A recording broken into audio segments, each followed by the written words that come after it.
ఇప్పుడు ప్రభు యొక్క స్వరము వినే సమయం ఇది. ప్రభు మనతో మాట్లాడబోతూ ఉన్నారు. దేవుని స్తోత్రం. మన మధ్య మరి బాబు సుభూషణ ఉన్న దాన్ని బట్టి నేను ప్రభును స్తుతిస్తూ ఉన్నాను. వారి యొక్క తాతగారి దగ్గర నుంచి నాకు తెలుసు, అంటే జిల్లెల అగస్టిన్ గారు, ఆ తదుపరి వారి యొక్క పెదనాన్నగారు యాడమ్ గారు, వారి యొక్క నాన్నగారు ఏలియా గారు. ఎందుకు తెలుసు అని అంటున్నానంటే, రాజోలు తాలూకా క్రైస్తవ సమాఖ్య యొక్క వాళ్ళు ప్రెసిడెంట్స్గా ఉన్నప్పుడు ఎప్పుడు ట్రెజరర్గా ఉండేవాడిని. నేను అప్పుడు యవనస్తుడిగా ఉండేవాడిని. ఈ దేశానికి రాకమునుపు పరంజ్యోతయ్య గారి దగ్గర నుంచి నేనే ట్రెజరర్గా ఉండేవాడు, నేను ఇక్కడికి వచ్చేంతవరకు కూడా. ఏది ఏమైనప్పటికీ ఆ చిన్న సమయంలో, చిన్న వయసులో ఈ పిల్లలందరూ కూడా డే స్ప్రింగ్ నుంచి కాంపిటీషన్స్కి వస్తూ ఉండేవారు. బైబిల్ టెస్ట్ పెట్టినా లేకుంటే పాటలు పెట్టినా వీరికే ఫస్ట్ ప్రైజ్ అనమాట. ఇప్పుడు డే స్ప్రింగ్స్కి వస్తూ ఉండే. మరి బాబుకి ఎన్ని ప్రైజ్లు వచ్చా నాకు తెలియదు, కానీ ఈ పిల్లలు చిన్నపిల్లలు చిన్ననాటి నుంచి క్రమశిక్షణలో ఎదుగుతూ ఈ రోజున ప్రభు యొక్క పరిచర్యలో ఈ రీతిగా సాగుతున్నారని చెప్పి వినినప్పుడు నేను చాలా సంతోషించడం జరిగింది. వారు మన మధ్యకు వచ్చారు. వారితో నేను చెప్పినట్టుగానే 30 నిమిషాలు సమయం, ఒక అర్ధ గంట వారు దేవుని యొక్క వాక్యాన్ని ప్రకటించబోతూ ఉన్నారు.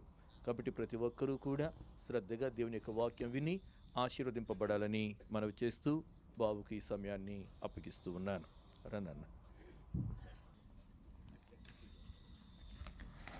యేసుక్రీస్తు నామములో కూడి వచ్చిన సంఘ సభ్యులైన మీకు అందరికీ హృదయపూర్వ ఇక్కడ నడిపించబడుతున్న ఈ కార్యక్రమానికి రావటం చాలా సంతోషంగా ఉంది. ఇప్పుడే నాన్నగారి గురించి, పెద్దనాన్నగారి గురించి దేవుని సేవకులు చెప్పారు. మా తండ్రి సమానులు reverend doctor Y Shishir Kumar గారిని బట్టి ఆయనకి వందనాలు తెలియజేస్తున్నాను. పాస్టర్ ఎస్తేర్ రాణి గారికి వందనాలు తెలియజేస్తున్నాను. ఇప్పటి వరకు మంచి ప్రార్థనలు దేవుని సన్నిధికి చేరి దేవునికి స్తోత్రం కలుగును గాక. పాస్టర్ గారు మంచి సాక్ష్యం చెప్పారు. నాకు ఒకటి జ్ఞాపకం వచ్చింది. స్కాట్లాండ్ దేశంలో ఒక దేవుని సేవకుడు ప్రసంగిస్తూ అతడు అన్న మాట, ఆఫ్రికా దేశంలో ఒక జాతి ఉంది, అక్కడికి వెళ్ళి దేవుని సేవ చేయాలి, కానీ అక్కడికి వెళ్ళిన వారు ఎవరూ బ్రతకట్లేదు అని చెప్తూ ఉంటే ఒక వ్యక్తి లేచి నేను అక్కడికి వెళ్తానని తీర్మానం చేసుకున్నాడు. దేవుని సేవకుడు చెప్పాడు ఆ వ్యక్తికి ఏంటంటే, చాలామంది వెళ్ళారు కానీ ఎవరు తిరిగి రాలేదు, మరి ఆ ప్రాంతానికి నువ్వు వెళ్ళగలవా అంటే నేను ఖచ్చితంగా వెళ్తాను, నేను చనిపోతే అక్కడే చనిపోతానని డేవిడ్ లివింగ్స్టన్ అనే ఆయన ఆఫ్రికా ఖండానికి వెళ్ళటం జరిగింది. వెళ్ళాడు, అక్కడ పరిస్థితులన్నీ చూశాడు, చాలా ఇబ్బందికరంగా ఉన్నాయి. సరే, ఇంట్లోనికి వచ్చాడు, ప్రార్థించడం మొదలుపెట్టాడు. ప్రార్థించినప్పుడు అక్కడ ఉన్న సందర్భంలో ఒక కవర్ వచ్చింది. ఏంటంటే, మేము చాలామందిని ఇక్కడ చంపేశాం, మా జాతిని మీరు వేరే మతంలోకి మీరు మారుస్తున్నారు, కానీ నువ్వు కూడా వచ్చావు, నిన్ను రేపు సాయంత్రం 8 గంటలకు వెళ్ళి నిన్ను చంపేస్తాం అని అక్కడున్న ఒక నాయకుడు కవరు పంపించగానే సరే చంపేశాడు, బ్రతికితే దేవుని కోసం బ్రతుకుతానని డేవిడ్ లివింగ్స్టన్ గారు అలా ప్రార్థన చేస్తున్నప్పుడు 8 గంటలు వచ్చింది, 8 గంటలు దాటేసింది, 9 గంటలు అయింది, ఎవరో రాలేదు. సరే, ఆయన నిద్రపోయాడు, వేకువన లేచాడు, ఆ నాయకుడి దగ్గరికి వెళ్ళాడట. వెళ్ళిన తర్వాత, ఏది నన్ను చంపేస్తానన్నావు కదా, మరి రాలేదనంటే అతడు అంటున్న మాట, నేను వచ్చాను, చాలామంది నాతో పాటు వచ్చారు, కానీ అక్కడ 39 యోధులు నాకు అక్కడ కనిపించారు, అందుకే నీ దగ్గరికి రాలేకపోయాం మేము అని అన్నాడట. ఎంతో సంతోషపడ్డాడు. ఈ సాక్ష్యం వెళ్ళి 2 సంవత్సరాల తర్వాత వెళ్ళి ఈ డేవిడ్ లివింగ్స్టన్ గారు స్కాట్లాండ్లో పంచుకున్న తర్వాత అక్కడ ఉన్న ఆ యొక్క సెక్రటరీ వచ్చి ప్రార్థన అయిపోయిన తర్వాత, అయ్యా ఏ డేట్లో మీరు ఆ యొక్క సందర్భం జరిగిందని అడిగితే పలానా డేట్ అని చెప్పాడట. డేట్ అని చెప్తే అప్పుడు అక్కడున్న అకౌంట్స్ చూస్తూ ఆ బుక్స్ తిరిగేస్తూ, అయ్యా మీకు ఒక విషయం చెప్పాలి, ఏంటంటే మీరు చెప్తున్న డేట్లో 39 మంది సంఘస్థులు ఇక్కడికి వచ్చి ప్రార్థన చేశారు, మేబీ వారిని దేవుడు అక్కడ వారికి చూపించాడేమోనని అన్నాడంట. దేవునికి స్తోత్రం కలుగుగాక. సో వారు చెప్తున్న సాక్ష్యాన్ని బట్టి నాకు అర్థమైంది ఏంటంటే, ఎస్ అఫ్ కోర్స్ వారికి ఇబ్బంది కలిగింది, పాస్టర్ గారికి పడిపోయారేమో, కానీ ఎవరు వారి కొరకు ప్రార్థన చేస్తూ ఉన్నారు. దేవునికి స్తోత్రం కలుగుగాక. పాస్టర్ గారి కోసం మనం ఖచ్చితంగా ప్రార్థన చేయాలి. సంఘం ప్రార్థిస్తుంది కాబట్టి సైతానుడు ఎన్ని ఇబ్బందులు పెట్టినప్పటికీ దేవుడే విజయం దయచేస్తున్నాడు. సో మనం ప్రార్థన సహవాసంలో మనం కూడుకుని ఉన్నాం. ఎస్తేర్, ఆమె గురించి మనం జ్ఞాపకం చేసుకుంటే, ఆమె జీవితం ఒక చిన్న జీవితం. ఎస్తేరు అనగా మీనింగు స్టార్, నక్షత్రం.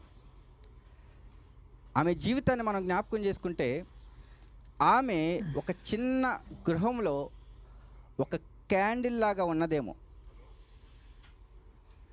నక్షత్రంలాగా ఉండవలసిన ఆమె ఒక క్యాండిల్ లాగా ఉందేమో, కానీ తన ప్రార్థన జీవితం ద్వారా తన జాతికి ఒక వెలుగులాగా ఆమె తయారైంది. దేవునికి స్తోత్రం కలుగును గాక. ఆమె యొక్క విజయానికి వెనకాల ఆమె యొక్క ప్రార్థన జీవితం. ఎస్తేరు గ్రంథంలో మనం చూస్తే ప్రతిదీ కూడా తారుమారైనట్లు మనం చూస్తుంటాం. అక్కడుంటున్న యూదులు చనిపోవలసిన స్థలంలో యూదులకు వ్యతిరేకంగా ఉన్నవారు చనిపోవటం, మొర్దెకై చనిపోవలసిన స్థానంలో అతను శత్రువు చనిపోవటం మనం చూస్తున్నాం. ప్రతిదీ తారుమారైనట్లు మనం చూస్తున్నాం. దేవుడు మన జీవితాన్ని తారుమారు చేయాలనంటే మన జీవితంలో ప్రార్థన అనేది చాలా ముఖ్యం. దేవునికి స్తోత్రం కలుగును గాక. దేవుడు జీవితాలు ఏ విధంగా మారుస్తాడో తెలుసండి. గొర్రెలు కాపరిగా ఉన్న దావీదును సింహాసనం మీద కూర్చోబెట్టాడు. గోతులో పడిపోయిన యోసేపుని తీసుకువెళ్ళి ప్రధానమంత్రి స్థానంలో కూర్చోబెట్టాడు. తన ప్రాణం ఎక్కడ పోతుందని ఫరో రాజుకు భయపడి పారిపోయిన మోషేను 20 లక్షల మందిని నడిపించే యోధుడుగా, గొప్ప నాయకుడిగా దేవుడు తీర్చిదిద్దాడు.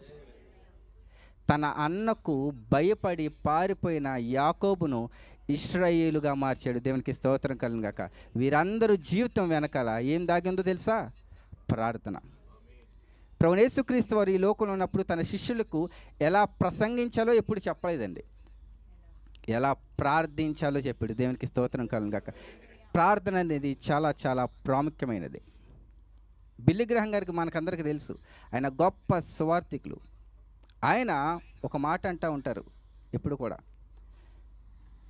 నా యొక్క విజయం వెనకాల 3 విషయాలు ఉన్నాయి అని. ఏంటా విషయాలు అని అడిగితే, 1 ప్రార్థన, 2వది ప్రార్థన, 3వది ప్రార్థన అనేది. కేవలం ప్రార్థన వల్లే మనం ఏదైనా సాధించగలం. ఈ ప్రార్థన గురించి కొన్ని విషయాలు మీతో మేము జ్ఞాపకం చేయాలని ఆశపడుతున్నాను. మొదటిగా, మనం ప్రార్థించినప్పుడు మనము ప్రార్థించింది పొందుకోవాలంటే మనకి కావాల్సింది ఏంటండి? విశ్వాసము. మనకి కావలసింది విశ్వాసము. దేవుడు ఖచ్చితంగా ఆ కార్యం చేస్తాడని మనం విశ్వసించి ప్రార్థించినప్పుడు దేవుడు ఖచ్చితంగా మన జీవితంలో కార్యం చేయగల సమర్థుడు. కీర్తనల గ్రంథం 57వ అధ్యాయం 1వ వచనంలో మనం గమనిస్తే గనక, కీర్తనల గ్రంథం 57వ అధ్యాయం 1వ వచనం, నన్ను కరుణింపుము దేవా, నన్ను కరుణింపుము, నేను నీ శరణు వచ్చి ఉన్నాను, ఈ ఆపదలు తొలగిపోయే వరకు నీ రెక్కల నీడను. భక్తుడైన దావీదు రాస్తూ ఈ విధంగా అంటున్నాడు, దేవా నేను నీ శరణు వచ్చి ఉన్నాను, నేను నీకు విజ్ఞాపన చేస్తున్నాను, నేను నీకు ప్రార్థన చేస్తున్నాను. ఏంటంటే ఈ ఆపదలు తొలగిపోయే వరకు నీ రెక్కల నీడను. ఎంత మంచి మాట. అతడికి ఉన్న విశ్వాసం ఏంటో తెలుసా? ఆయనకి చాలా ఆపదలు ఉన్నాయి, చాలా కష్టాలు ఉన్నాయి, చాలా శ్రమలు ఉన్నాయి, చాలా ఇబ్బందులు ఉన్నాయి. కానీ అతడు విశ్వాసంతో పలుకుతున్న మాటలు ఏంటంటే, ఒకరోజు ఈ ఆపదలన్నీ తొలగిపోతాయి. ఆ విషయం నాకు తెలుసు. అక్కడ అంటున్న మాట, ఈ ఆపదలు తొలగిపోయే వరకు. ఒకసారి చూడండి ఆ మాట ఏమంటున్నాడు, ఈ ఆపదలు తొలగిపోయే వరకు. అంటే ఏంటి? నాకు తెలుసు దేవా ఈ ఆపదలు తొలగిపోతాయని, ఈ కష్టాలు తీరిపోతాయని నాకు తెలుసు. అప్పటి వరకు నేను నీ రెక్కలను చోటున ఉండాలనుకుంటున్నానయ్యా. ఎంత మంచి విశ్వాసం, ఎంత గొప్ప ప్రార్థన. మన జీవితంలో అటువంటి ప్రార్థన ఉండాలి. ఏంటంటే, దేవా నాకు తెలుసు నాకు వచ్చిన కష్టం పోతుందని, దేవా నాకు తెలుసు నాకు వచ్చిన ఆర్థికమైన ఇబ్బందులు పోతాయని, దేవా నాకు తెలుసు నా కుమార్తె పెండ్లవుతుందని, దేవా నాకు తెలుసు నేను కోరుకుంటున్నది ప్రతిది అవుతుందని. అప్పటి వరకు నన్ను బలపరచు దేవా అనే ప్రార్థన చేయాలి. దేవునికి స్తోత్రం కలుగును గాక. ఎందుకంటే మన దేవుడు సర్వశక్తి గల దేవుడు, ఆయన ఏదైనా చేయగల సమర్థుడు. ఆయన నోటి మాటతో సమస్తమును సృష్టించిన దేవుడు, ఏమీ లేని శూన్యములు సమస్తాన్ని సృష్టించిన దేవుడు మన దేవుడు. దేవునికి స్తోత్రం కలుగును గాక. ఎండిన ఎడారులో జల ప్రవాహాలకు రప్పించగల సమర్థుడు మన దేవుడు. ఆయన ఏదైనా చేయగలడండి. దేవునికి అసాధ్యమైనది ఏది కూడా లేదు. ఈ ఆపదలో ఉన్న ఆయన మనం చూస్తే రెండో సమయాలు 7:1 నలుదిక్కులు ఆయనకి సమాధానం కలిగిందంట. దావీదుకు నలుదిక్కుల సమాధానం కలిగింది. ముందు ఆపదలో ఉన్నాడు, ఆపదలో ఉండి ప్రార్థన చేస్తున్నాడు. ఒకరోజు ఈ ఆపద తొలగిపోతుందని, తర్వాత మాటల్లో ఈ ఆపద తొలగిపోయింది, నలుదిక్కుల అతనికి సమాధానం కలిగింది. దేవుడు మనకి సమాధానం ఇచ్చే దేవుడు. నలుదిక్కుల ప్రతి చోట మనకి సమాధానం ఇచ్చే దేవుడు. మన విశ్వాసంతో మనం ముందుకు వెళ్ళాలి. హన్నా జీవితంలో మనం చూస్తే తను ప్రార్థన చేసింది. ఏలీ వచ్చి దేవుడు నీ ప్రార్థన ఆలకించాడు అనగానే ఏం చేసిందో తెలుసా? ఒక మాట చదవండి అక్కడ, 1 సమూయేలు గ్రంథం 1:18 యెహోవా 1 సమూయేలు గ్రంథం 1:18 18. ఆ మాట మనం గ్రహించాలి. ఎప్పటి నుండట? నాటి నుండి. అంటే ఎప్పుడు నుంచో తెలుసా? ఆమెకు గర్భఫలం వచ్చిన దగ్గర నుంచి కాదు, ఆమెకు కుమారుడు కన్నప్పటి నుంచి కాదు, ఆ కుమారుడు పెద్దయ్యి ఆరోగ్యవంతుడిగా ఉన్నప్పుడు కాదు. ఎప్పుడో తెలుసా అండి? ఏలీ ఎప్పుడైతే దేవుని వాగ్దానం నీకుంది అని చెప్పాడు, దేవుని నిన్ను జ్ఞాపకం చేసుకోబోతున్నాడని చెప్పాడు, అప్పటి నుండి ఆమె విశ్వసించింది, దుఃఖంగా ఉండటం మానేసింది. దేవునికి స్తోత్రం కలుగును గాక. ఆమె విశ్వాసం ఎంత గొప్పదో తెలుసా? దేవుడు తనను ఇంకా జ్ఞాపకం చేసుకోక ముందే బాధపడటం మానేసిందట, వేదన పడటం మానేసింది, దుఃఖపడటం మానేసింది. అప్పటి వరకు చాలా వేదన పడింది, దుఃఖపడింది, కన్నీరు కార్చింది. ఎప్పుడైతే దేవుడు వాగ్దానం ఇచ్చాడో ఆ వాగ్దానాన్ని పట్టుకుంది, దేవుడు ఖచ్చితంగా చేస్తాడని విశ్వసించింది. అప్పటి నుండి ఆమె బాధపడటం మానేసింది. మీరు చాలామంది మనం ఈ యొక్క డోర్ నుంచి లోపలికి వచ్చినప్పుడు ఏదో వేదనతో దేవుని సన్నిధిలో నేను మనవి చేసుకోవాలని మీరు వచ్చారు. మీరు డోర్ బయటకు వెళ్ళినప్పుడు దేవునికి మీరు ప్రార్థన చేశారు కాబట్టి దేవుడు అది నాకు కలగజేస్తాడని ఆనందంతో బయటకు వెళ్ళాలి. దేవునికి స్తోత్రం కలుగును గాక. హన్నా అదే చేసింది. వేదనతో వచ్చింది, వాగ్దానం తీసుకుంది, విశ్వసించింది, దేవుడు కార్యం చేశాడు. మన జీవితంలో దేవుడు కార్యం చేయాలంటే మనము విశ్వసించాలి. మత్తయి సువార్త 21:22 మత్తయి సువార్త 21:22 మరియు మీరు ప్రార్థన చేయనప్పుడు వేటిని అడుగుదురో అవి దొరికినవని నమ్మిన ఎడల, మనము ప్రార్థన చేసినప్పుడే నమ్మాలి, అప్పుడు మనకి ఖచ్చితంగా కలుగుతుంది. ఖచ్చితంగా మన దేవుడు, మనం నమ్ముకున్న దేవుడు ఎంత గొప్పవాడంటే ఆయన్ని ఎంతైనా నమ్ముకోవచ్చు. ఆయన మోసం చేసే దేవుడు కాదండి, ఆయన మాటిచ్చి తప్పేవాడు కాదు. మీరు అడగొచ్చు దేవుణ్ణి, దేవా నేను పలానా విషయాల్లో నిన్ను నమ్ముకోవాలనుకుంటున్నాను, నిన్ను ఎంత నమ్ముకోవచ్చు, మనుషులనైతే అంతగా నమ్మలేకపోతున్నానని దేవుణ్ణి అడిగామనుకోండి, దేవుడు ఒక మాట చెప్తాడు. విలాప వాక్యంలో ఉంటుంది, అది 3:23. ఇప్పుడు తీయొద్దు కానీ, నీవు ఎంతైనా నమ్మదగిన వాడు. దేవునికి స్తోత్రం కలుగాక. నీవు నమ్ముకుంటున్న నీ దేవుణ్ణి, దేవా నేను నిన్ను ఎంత నమ్ముకోవచ్చు అంటే ఆయన ఏం సమాధానం చెప్తాడో తెలుసా?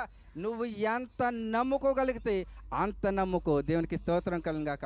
ఆయన ఎంతైనా నమ్ముకోవచ్చు. ఆయన మోసం చేయడు. ఆయన మాట తప్పడు. ఆయన మాట తప్పడండి. మనం ఎంతైనా నమ్ముకోవచ్చు. ఎంత నమ్ముకుంటామా, నీకు ఎంత చేతులు చేస్తే అంత నమ్ముకో. ఆయన ఎప్పుడు మనల్ని మోసం చేయడు. ఆయన విడిచిపెట్టడు. ఆయన ఎంతైనా నమ్ముకునదగిన సహాయకుడు. మనం ఎంతైనా నమ్ముకోవచ్చు. విశ్వాసంతో దేవుణ్ణి అడిగినప్పుడు దేవుడు కార్యాలు చేయగల సమర్థుడు. ముందుగా మనం చూసాం, విశ్వాసంతో మనం అడగాలి. రెండవదిగా మనం గమనిస్తే గనక కొన్నిసార్లు మన జీవితంలో దేవుడు మనకి అద్భుతాలు చేస్తాడు. మనం అడిగింది దేవుడు ఇస్తాడు. అడిగింది దేవుడు ఇచ్చినప్పుడు కొన్నిసార్లు మనం డౌట్ పడతాం, ఇది నిజంగా జరిగిందా లేకపోతే జరుగుతుందా లేదా అని. ఒకసారి దేవదూత జకరియా దగ్గరికి వచ్చి అక్కడ అంటున్న మాట ఏంటో తెలుసా? జకరియా, నీ ప్రార్థన వినబడింది అన్నది. ఏమన్నదండి? నీ ప్రార్థన వినబడింది. చాలా సంవత్సరాల నుండి అతడు ప్రార్థన చేశాడు. ఏంటనంటే గర్భఫలం కోసం. దేవదూత వచ్చి నీ ప్రార్థన వినబడిందంటే పాపం అతడు విశ్వసించలేకపోయాడు, నమ్మలేకపోయాడు. అందును బట్టి అతడు నోరు మూయబడింది. కొన్నిసార్లు మన జీవితంలో ఇదే జరుగుతుంది. దేవుడు మన ప్రార్థన విని మనకి ఇస్తానంటే మనం ఎక్కడో చిన్నపాటి డౌట్ని ఎక్స్ప్రెస్ చేస్తాం. మనం ఎక్కడో అల్ప విశ్వాసులుగా ఇది జరుగుతుందేంటి, ఇది వస్తుందేంటి, వచ్చినా సరే కొన్నిసార్లు అది నమ్మటానికి మనం ముందుకు వెళ్ళం. సంఘము పేతురు కోసం అత్యాశక్తితో ప్రార్థన చేస్తుంది. పేతురు వచ్చి తలుపు కొడుతుంటే ఏమన్నారు? చిన్నమ్మాయి వచ్చి డోర్ దగ్గర నిలబడి పేతురు గారు వచ్చారనంటే వారందరూ ఏమన్నారో తెలుసా? అయ్యో పిచ్చిదానా, నీకేమన్నా మతిపోయిందా? ఆయన జైల్లో ఉన్నాడు కదా, ఆయన ఎలా వస్తాడని ప్రార్థన చేసింది సంఘం. ఆసక్తితో ప్రార్థన చేసింది, విశ్వాసంతో ప్రార్థన చేసింది. కానీ ఎక్కడో చిన్నపాటి డౌట్ వచ్చింది. ఆ డౌట్ని బట్టి పేతురు సునాయాసంగానే జైలు నుంచి బయటకు వచ్చాడు. కానీ ప్రార్థన చేసే గుంపులోనికి వెళ్ళటానికి కొద్దిగా సమయం పట్టింది. ప్రియ విశ్వాసి, దేవుడు చెప్తున్న మాట, నువ్వు ఎంతో కాలం నుండి చేస్తున్న ప్రార్థనకి దేవుడు జవాబు నీ డోర్ దగ్గరే పెట్టాడు. నీకున్న చిన్నపాటి డౌట్ని తీసేయి, చిన్నపాటి అవిశ్వాసాన్ని తీసేయి, నీ ఒళ్ళోకి వచ్చి అది వాలిపోతుంది. దేవునికి స్తోత్రం కలుగును గాక. జకరియా ప్రార్థన దేవుడు విన్నాడు, సంఘం ప్రార్థన దేవుడు విన్నాడు. కానీ చిన్న డౌట్స్ని బట్టి జకరియా నోరు మూయబడింది. చాలా సమయం పట్టింది పేతురు లోపలికి వెళ్ళటానికి. ఆ డౌట్ని కూడా మనం తీసివేస్తే దేవుడు మన జీవితంలో అద్భుతాలను చేయగల సమర్థుడు. మూడవదిగా నేను చెప్పాలనుకుంటున్న మాట, కొన్నిసార్లు మన జీవితంలో మనం ప్రార్థన చేస్తాం. కొన్నిసార్లు మన జీవితంలో దేవుడు మన ప్రార్థన అంశాలకి ఆయనకి ఇష్టం లేకపోయినా జవాబు ఇచ్చే ప్రమాదం ఉంది. నా మాట అర్థమైంది అనుకుంటున్నాను. కొన్నిసార్లు మనం అదే పనిగా దేవుని ప్రార్థన చేసినప్పుడు దేవుడు మనకు తెలియజేస్తాడు ఏంటంటే, ఇది నా చిత్తంలో లేదు, నాకు ఇష్టం లేదని దేవుని సేవకుల ద్వారానో వాక్యం ద్వారానో వేరే విధంగా నీకు దేవుడు తెలియజేసినప్పుడు అయినప్పటికీ నువ్వు ప్రార్థన చేస్తున్నావు అనుకోండి, దేవుడు అది ఇచ్చేసే ప్రమాదం ఉంది. దేవుని చిత్తంలో లేకపోయినా నువ్వు అడుగుతున్నావు కాబట్టి ఆయన ఇచ్చేసే ప్రమాదం ఉంది. ఇశ్రాయేల్ ప్రజల్ని దేవుడే నాయకుడిగా ఉండాలనుకున్నాడు, వారికి రాజుగా ఉండాలనుకున్నారు. కానీ వారు ఏం కోరుకున్నారు తెలుసా? ప్రతి రాజ్యానికి ఉన్నట్టు మాకు కూడా రాజు కావాలనుకున్నారు. అదేంటి, నేను పరిపాలిస్తున్నాను కదా రాజుగా అని దేవుడు అంటుంటే, లేదు నీ పరిపాలన మాకు వద్దు, ప్రతి ఒక్కరికి రాజు ఉన్నట్లే మాకు రాజు కావాలన్నారు. ఒకసారి చూద్దామా, వాక్య భాగం చూద్దామా? 1వ సమూయేలు గ్రంథం 8వ అధ్యాయం. మనం ముగించకపోతున్నాం. 1వ సమూయేలు గ్రంథం 8వ అధ్యాయం 8వ అధ్యాయం 7వ వచనం చూడండి. అందుకు యెహోవా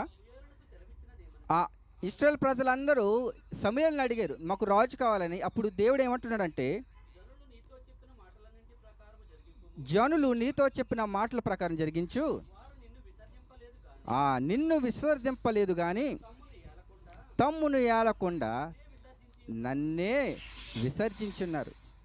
నేను ఏలుతానంటే, నేను పరిపాలన చేస్తానంటే నన్ను కాదంటున్నారు. కాబట్టి వారు ఏం చెప్తారో అదే చేసే. కానీ 18 వచ్చిన చూడండి. కానీ మీరు ఆశపడ్డారు కదా, నా చిత్తంలో ఇది లేదని తెలుసు కూడా మీరు అదే పనిగా అడిగారు కదా. అప్పుడు మీరు ఆ ఆశపడిన రాజుని బట్టి మొర్రపెట్టినను యెహోవా మీ మొర చాలా ప్రమాదం వచ్చే పరిస్థితి ఉంటుంది. చాలా ప్రమాదం వస్తుంది. కొన్నిసార్లు దేవుని చిత్తం కాదని తెలిసినప్పుడు, దేవా ఇది నాకు వద్దు, నీ చిత్తంలో లేనిది నాకు వద్దని మనం ప్రార్థన చేస్తే అది శ్రేష్టమైన ప్రార్థన అవుతుంది. కానీ దేవా నీ చిత్తం కాదు, నా చిత్తం జరగాలంటే అది చాలా చాలా ప్రమాదం అవుతుంది. చాలా చాలా ప్రమాదం అవుతుంది. దేవుడు జోక్యం చేసుకోవటానికి ఇష్టపడడు. దానికి ఏ పరిస్థితి వస్తుందో అది మనమే భరించాలి. కానీ మన దేవుడు గొప్పవాడు కాబట్టి మనకి చివరి వరకు మనకి ఆయన చెప్పి మనకి బోధిస్తాడు. ఈ సందర్భాలు ఎక్కడెక్కడ జరుగుతాయో తెలుసా? దేవుడు ఒక లైఫ్ పార్ట్నరు మనకి ఉన్నప్పుడు, దేవా నాకు వాళ్ళే కావాలి దేవుడు చెప్తాడు. వారు అంజులు, లేదు వాళ్ళే కావాలి. ఎవరు చచ్చి కూడా రారు, లేదు వాళ్ళే కావాలంటే కొంతమంది అతి తెలివితేటలను ప్రదర్శిస్తారు. ఏంటో తెలుసా? పాస్టర్ గారు, అమ్మ వారు చర్చి కూడా రారు కదమ్మా అంటే, లేదండి నేను పెళ్లి చేసుకున్న తర్వాత మార్చుకుంటానంటారు. మార్చుకోవడం కాదు కదా, నిన్ను మార్చేస్తారు. ఆ ప్రమాదం ఉంది. దేవుడు చెప్తాడు, చెప్పినప్పుడే ఆయన చిత్తానికి లోబడితే మన జీవితాలు శ్రేష్టంగా ఉంటాయి. కీర్తనల గ్రంథం 106వ కీర్తన 15వ వచనం. 106వ కీర్తన 15వ వచనం.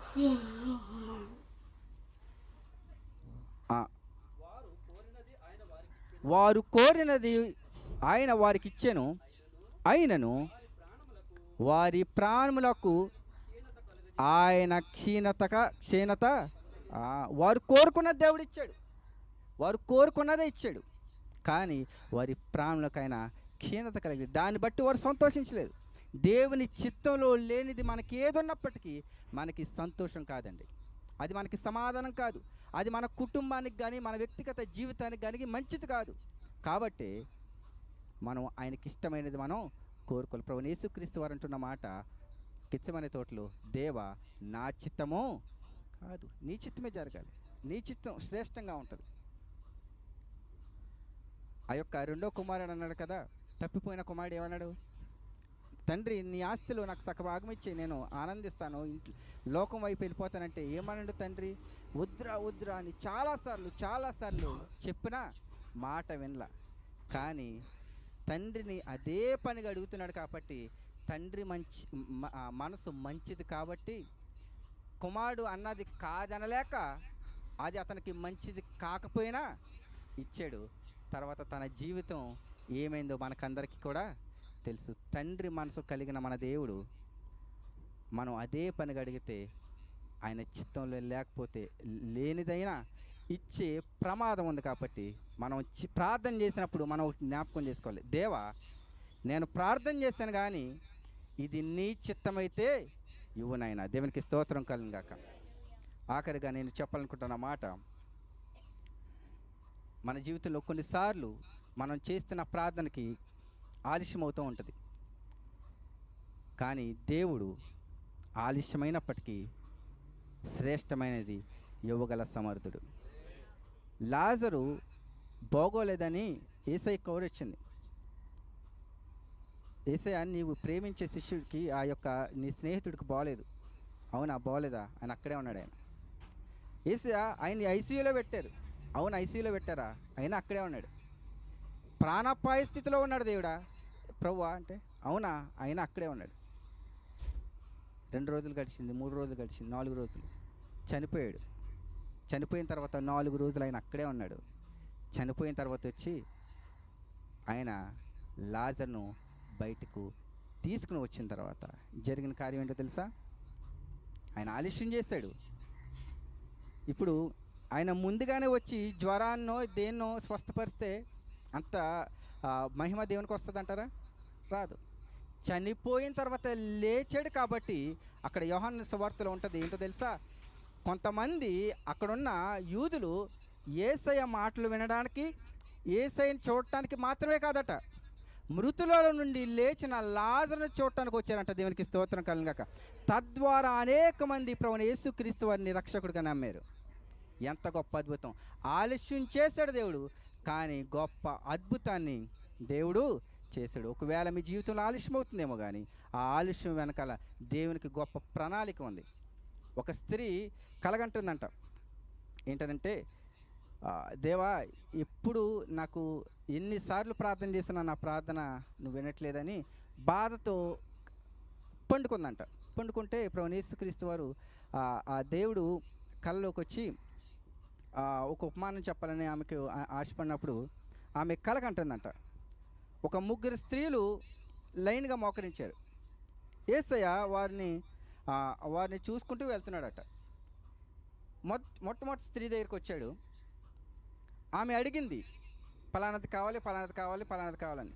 వెంటనే దేవుడు ఇచ్చాడట. రెండవది స్త్రీ దగ్గరికి వెళ్ళాడు.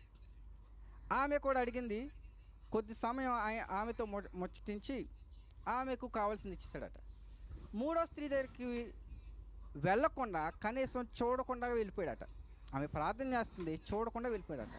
ఈ స్త్రీకి, కలగంటున్న స్త్రీ చాలా బాధపడి, అబ్బా, మొదటి స్త్రీ దగ్గరికి వచ్చాడు, రెండో స్త్రీ దగ్గరికి వచ్చాడు, మూడో స్త్రీ దగ్గర కనీసం చూడలేదు, ఆమె ఎంత పాపాత్మురాలో, దేవుడికి ఆమె అంటే ఇష్టం లేదంటే అని అనుకుంటే, అప్పుడు యేసయ్య ఈ కలగంటున్న ఆమెతో ఏమంటున్నాడో తెలుసా?